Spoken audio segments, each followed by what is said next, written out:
Greetings and welcome back to room 303 in our Talks with Walt, as we are calling our discussions with the deathbed edition of Walt Whitman's Leaves of Grass.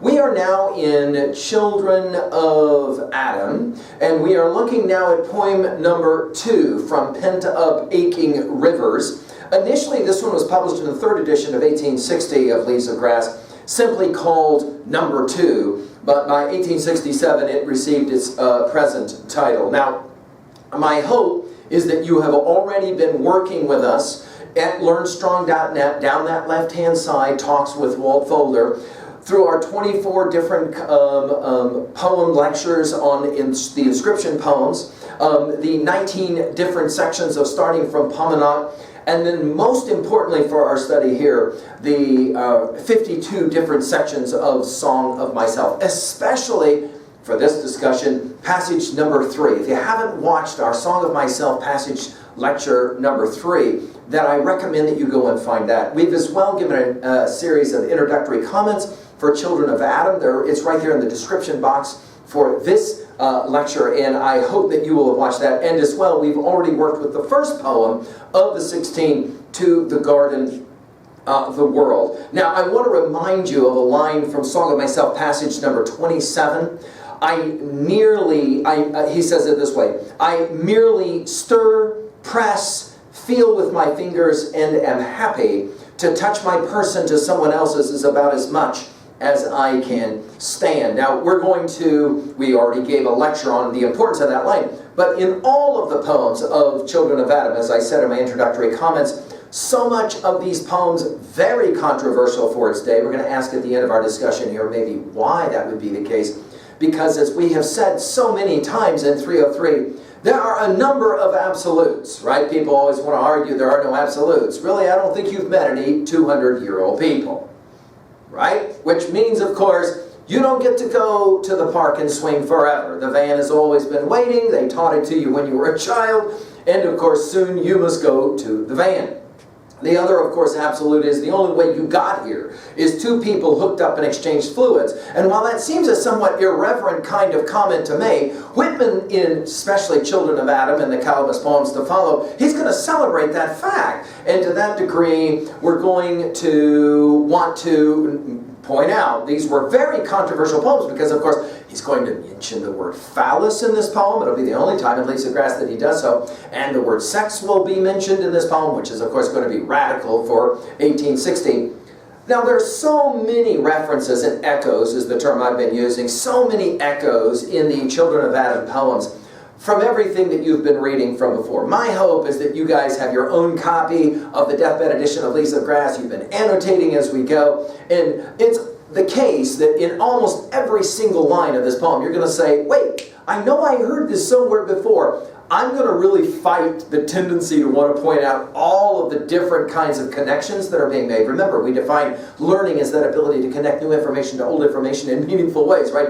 You're going to find that there's just like this constant echoing that will begin to happen, which is why I think Whitman made the argument to Emerson that as controversial as these poems are, they are the heart of Leaves of Grass. Now, again, let's point out, Whitman is always teaching us how to read. And one of the things he points out to us is that there are multiple different ways to read a text. Literally, figuratively, ironically, straightforwardly. And we will see, of course, that he'll be playing this game. Guys, I've said it to you before. I cannot help but believe that Whitman is just smiling all the way through, especially the Children of Adam poems. And, of course, Pent-up Aching Rivers is a classic example. Now, there are easy ways to kind of outline this one. I'll give it to you really quickly. The first 14 lines, sometimes we call that a sonnet, right? That opening section is kind of a creative song of a type.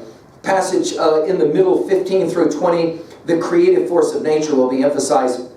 Line 19 is the key line, and in many ways the turning point of this poem. And then finally lines 21 through the end is the celebration of body and, of course, the sexual act itself, the procreative act itself. Now, when we turn to our Nortons just for a moment here, we're going to be told, as we said already, originally Enfance d'Adam, number 2, in the 1860. This poem took its present title in the next edition, 1867, from what had been its 10th line, although the poet had tentatively entered the title Song of Procreation in his manuscript revisions. It's a daring and original celebration of the drive of sex, not only the procreative instinct, but the whole appetite for the context of creation. The smell of apples, the wet of woods. The poem remained comparatively unchanged, although a few lines were later omitted, including in the 1881, this passage, quote, "Singing what to the soul entirely redeemed her, the faithful one, the prostitute, who detained me when I went to the city, singing the song of prostitutes." It may be the case that maybe Whitman felt like he was just a little bit too over the line there. Now,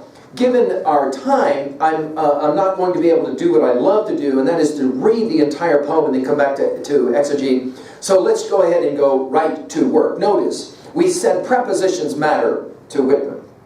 If the first poem was to the garden, the world, here now it's from pent-up aching rivers. I'm going to let you guys count the number of times the word from gets used, at least 23 times, especially at that anaphoria thing at the beginning of lines. We're going to hear a lot of it, all right? Notice right away, from pent-up aching rivers. Now, let's think something really quickly about the word aching. Notice that the word reaching and the word teaching cannot be spelled without the word aching. I cannot help but believe that Whitman loves this kind of recognition. That when he uses the word aching, it has such powerful double meanings. Both negative, aching, to hurt, and aching as in a longing, of course.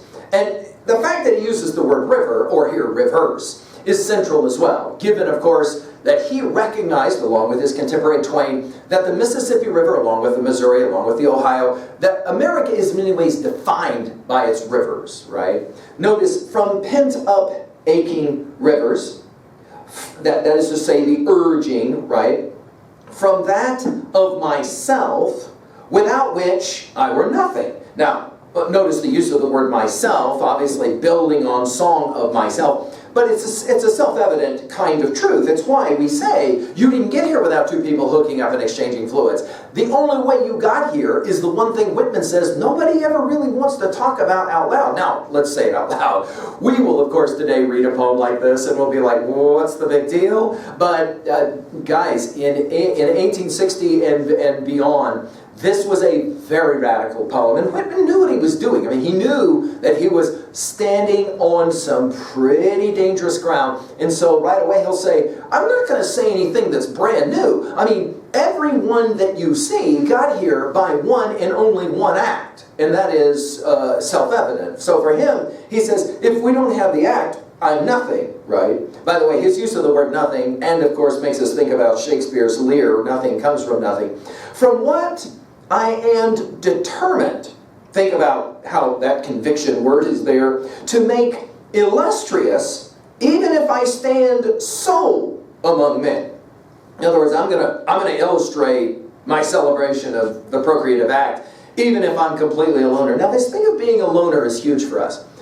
Whitman spent a lot of time with people, but it's clear from the study of his, especially his notebooks, that he was a pretty lonely cat. I mean, he was often struggling with the issues of depression, with the possibilities of not feeling like he was of greatest value, and of course, as we've said, his poems like this one were not so well accepted in their time. I've had high school students and college students who will say, at the end of this poem, I never knew poetry could do some of the things that Whitman does in poetic lines like this. From my own voice, and we've heard so much about voices already in Leaves of Grass, haven't we? Resonant, singing the phallus. By the way, this is the only use of the word phallus in all of Leaves of Grass, although he'll have other kinds of imagery, all kinds of notions about leaning grass versus erect grass and all of that, that obviously will work in some kind of metonymic kind of way, but here it's the only time the word gets used. Can I point out, though, just for the sound of this poem, the use of the word illustrious and the use of the word phallus, and then just see it, how it's placed on the page together for you. And obviously you'll see that Whitman is playing some games, right? And now we're going to go to the singing, right? So we're back to I Hear America Singing from the inscriptions, and of course, obviously, all kinds of references to singing throughout Leaves of Grass. Singing the phallus, singing the song of procreation, singing the need of superb children, and therein superb grown people. Notice here this need of superb children. Now, no question, We mustn't forget this. Go back to our very original lectures as we opened our comments. Whitman is America's poet. So he is celebrating America. So anytime he starts talking about children, he's always talking about Americans. He can be talking about individual Americans. He can be talking about groups of Americans in the form of states. He can obviously be talking about the nation itself. Notice here, it is superb children. And then the idea, of course, that superb children grow up to then be superb adults, grown people. Again, I can't emphasize this enough. I believe the only way to read Whitman is to recognize that he loved education, he loved teaching. And he knew the only way that you grow into America as it's supposed to be is to make Americans through an education. That is to say, to educate young people, which is why, again, passage 46, 47, such an important passage. In fact, we'll reference it here in a bit. He continues singing the muscular urge, again, going back to our pent-up aching rivers. Hey guys, can you remember this? I mean, I'm not going to do this a lot, but how about this from passage number 3 of Song of Myself? Urge and urge and urge, always the procreant urge of the world. Out of the dimness, opposite equals advance. Always substance and increase. Always sex. Always a knit. Later it'll be warp and woof. A knit of identity. Always distinction. Always a breed of life. And then you'll remember a few lines down. I'm satisfied. I see, dance, laugh, sing. As the hugging and loving bedfellow, we're going to get to this bedfellow in a bit, sleeps at my side through the night and withdraws at the peep of the day with stealthy tread, leaving me baskets covered with white towels, swelling the house with her plenty. Shall I postpone my acception and realization and scream at my eyes? And then, of course, we'll let you go back to find those lines again. All of those lines are subsumed, I think, in the creation of this set of lines here. Singing the bedfellow's song, there it is, right? Go back to the previous line. Singing the muscular urge and the blending. Now we're going to have weaving and blending as being a powerful metaphor here, which will take us, of course, all the way back to our Homer and especially the Odyssey, right? Singing the bedfellow's song, and then notice the use of the parentheses. It's as if Whitman knows that he is writing a set of lines that will in fact be very controversial. So it's as if he has this ability to kind of reach out to a particular reader, right? And to kind of invite you in. And he does this through the use of those parenthetics. I think he learned this a lot from especially his study of Shakespeare and the soliloquy. Remember, the very first time we meet Hamlet, he speaks directly to you, a little more than kin and less than kind. We've spoken about this elsewhere at learnstrong.net. Notice now the use of the parenthetics. Oh, resistless yearning. Now this notion of yearning and the fact that it's resistless it's going to be powerful all the way through, especially the Song of Adam and the Calamus poems. Yearning. And then notice the repetition of the O. Obviously, it's sexual language. Joyce obviously picked up on this in his, especially greatest novel, Ulysses. This notion of the repetition of the word O, O, O. We're going to get at least 5 of these, right? O for any and each. The body correlative, attracting. And again, this notion of adhesiveness and attraction is a powerful part, as we said, of our reading of Song of Myself. O for you, whoever you are, your correlative body.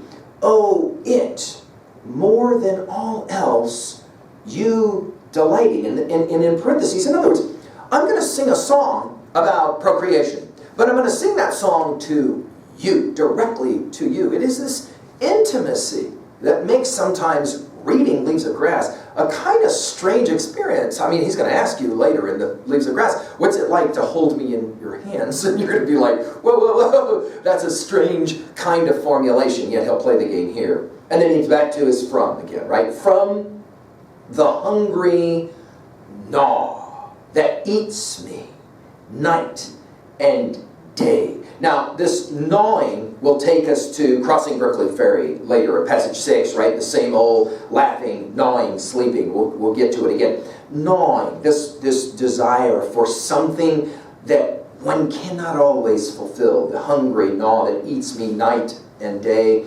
From native moments, from bashful pains. This idea of being bashful and sometimes a little bit embarrassed will come up again and again. Singing then, seeking something yet unfound, though I have diligently sought it many a long year, he says, I've been looking for a long, long time, which obviously immediately puts him in the epic tradition, doesn't it, of Homer and Virgil and Dante, and of course Cervantes as well with Don Quixote, right? Singing the true song of the soul, fitful at random. And this idea of being fitful at random makes a lot of sense for Whitman. In other words, there's not always a way to explain this urge, but it's always occurring, it's always happening. And then we'll have this word, renaissance.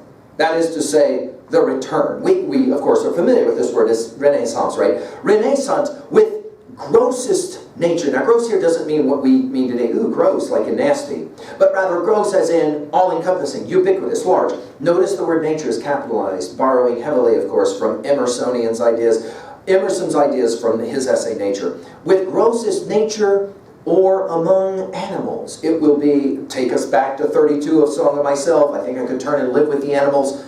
Of that, of them and what goes with them, my poems inform me. Notice it's plural poems, just like it's plural rivers. And notice that, well, he says, I'm going to write poems about the very thing that's most foundational to who we are. Namely, of course, you're sitting here because two people hooked up and exchanged fluids. That is a fascinating observation because that immediately begins to make us think about legacy. Oh yeah, you had a great-great-great-great-grandma. And as we say in our lecture on T.S. Eliot's Hollow Men, eyes, the direct eyes on the other side, yeah, no, there's this notion that you are somehow a part of everything that came before. Notice he says, my poems are going to inform this. And then notice it becomes all about nature, of the smell of apples and lemons. Notice all the sensual here references to the senses. Of the pairing of birds. Now one can't read this without thinking, of course, about that great set of lines in the beginning of Chaucer's Canterbury Tales, and that opening set of lines, though nature pricks them, right, and all of that. They sleep away the night with open eyes, and the pairing of birds. Of the wet of woods. And we're familiar with this from our passage 3 of, earlier passage 3 of Song of Myself, of the lapping of waves. And here we've got at least 7 of these ofs, repeated again and again. Of course, waves here will take us to Out of the Cradle, as well as I Ebbed, and any number of other poems that come to mind. And I immediately start thinking about T.S. Eliot's Dry Salvages as well. Of the mad, notice how he uses the word mad over and over again here. Of the mad pushes of waves upon the land, I, them, chanting. And standing behind, as I've said many times, standing behind so much of Whitman is in fact Lord Byron. Harold Bloom points this out so many times in his referencing to Whitman that it's Shelley and it's Byron. Of course, it's also Keats, but it's a lot of Byron. In Apostrophe to the Ocean from Childe Harold's Pilgrimage, we've given full lectures on it. Well, I mean, you can't help but this, as he says, that he used to love to play in the waves, right? They were for him such a pleasing dread or fear, right? Of the mad pushes of waves upon the land, I, them, chanting, and again now it's chanting instead of singing. The overture, and again, music was huge for Whitman, lightly sounding, the strain anticipating, the welcome nearness, the sight of the perfect body. Again, go back to that line from Song of Myself, passage number 27, to touch my person to someone else's is about as much as I can stand. As we said in that lecture, there's a positive and a negative rendering of that line, right? The perfect body. Yeah, we're going to be talking in Children of Adam about the perfect body a number of times. The swimmer swimming naked in the bath or motionless on his back, lying and floating, immediately makes us go back to Song of Myself, passage 11, and the 28 young men who are all there and being watched, of course. The female form, which makes sense given what we just said about passage number 11 of Song of Myself. But of course here the female form immediately makes us think about the earlier poem, and obviously Eve, right? The female form approaching. I, pensive. We're back to this thing about bashful, pensive. Of course, Melba will call it coy, right? Love, flesh, trembling, tremulous, aching.